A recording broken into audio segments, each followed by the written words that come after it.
We're here in wonderful New Zealand with Phil Clark from Superwinch. Phil, how are you today? Very good, thanks, Simon. Yourself? I'm pretty well, thank you. Always love coming to New Zealand. Now, you're a bit of a winch expert. Superwinch is a fairly well-known product, especially here in New Zealand. Solenoids. We hear people talking about solenoids all the time. What is a solenoid and why does a winch need a solenoid, Phil? Well, Simon, as you know, a winch can draw an awful lot of amperage, sometimes up to, say, 400 amps, maybe peak even higher. Yeah. Now, what you need is a switch that can basically handle that type of current without burning out. As you can imagine, to put that type of switch on a dashboard and use lightweight wiring, there's no way it'll ever handle the current. So essentially what we need is a compact switch that can move heavy current in two directions for both directions of the motor, power in and power out. And essentially the solenoid or relay, if you like, will provide a continuous current to the motor. The currents are very, very reliant on having a clean and regular source of amperage. So the solenoid is normally that thing that we see mounted remotely in that black plastic box? That's exactly right, Simon, yes. And what sort of solenoids are available? Are there new things on the market at the moment? Certainly, the old school of solenoids is essentially what we like to call the tin can style. They look essentially like a tin can. You'd normally find more than one solenoid within the box. In some cases, you might find, say, 4 solenoids in a box. In other cases, the manufacturer may use a double pole, double throw solenoid, so you may see 2 in the box. The traditional drawbacks with those solenoids is, A, of course, you've got a ferrous container. So essentially the solenoid can rust over time and thereby fail.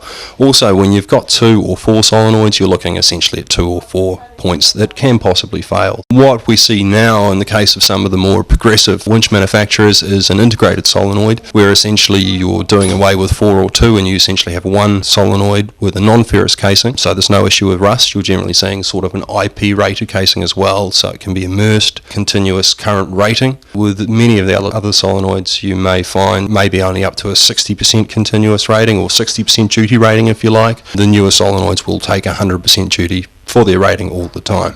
Now, Phil, I also believe with the older style of solenoid that they're basically talking 16 connection points, whereas with the newer style you're talking about in that non-ferrous type box, you've got much limited contact points, so it is a much more economical unit. That's exactly right. It's certainly more efficient in the sense that the lesser points of contact that you have, the less current you'll actually lose through. Now, Phil, also what a lot of people out there might or might not know is that the older style of solenoids, the tin cans as you mentioned, are basically well known as marine starter motor solenoids, so they're more so rated for momentary use, not for the continuous use that we need with winches. Yeah, that is right. What we're seeing a lot more with the newer integrated solenoids is essentially a higher continuous rating. Now, the possible peak amperage that some of these newer solenoids can take may be 800 amps per millisecond versus the older style solenoids with a lower continuous rating, which it really doesn't compare to the technology that they've put in place today with the new solenoids.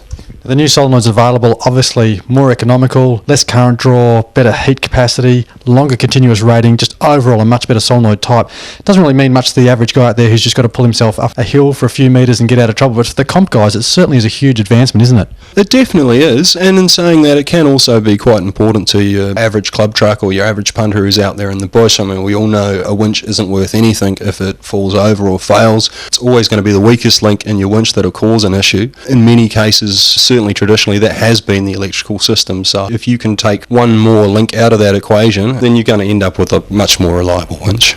Okay, now what about placement of the solenoids? We see a lot of the comp guys have the solenoids placed back up under the bonnet, but realistically when most people purchase a winch it comes with the solenoid pack bolted to the motor itself. It does. Placement of the solenoid is going to depend a lot upon what you're using the winch for, how often the winch is seeing immersion. The placement of solenoids under the bonnet could be construed as a little bit of an old school thing, back in the days where realistically you didn't want to immerse your solenoids or didn't have to. What we're seeing a lot more these days, even with OE manufacturers fitting winches to their vehicles, you may see, in the case of an integrated solenoid anyway, which we've been talking about, you may actually see that mounted down in the bar with the winch, which never used to be the case because they weren't reliable. Okay, Phil, along those lines, we've seen a couple of different styles of winches now coming out of manufacturers. You've got the older style where the solenoid pack is in the plastic box, mounted separately but still with the motor, and now a new style where the solenoid seems to be mounted in a funny position over the top of the drum.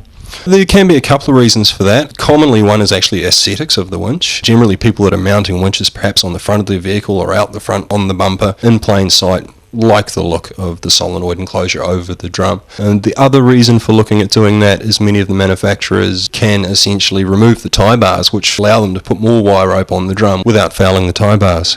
Now, Phil, as you said with aesthetics, my vote certainly goes for the solenoid pack integrated into the winch itself over the top of the drum, and I like that idea of being able to put more rope on it. It certainly gives that greater flexibility with the use of the winch.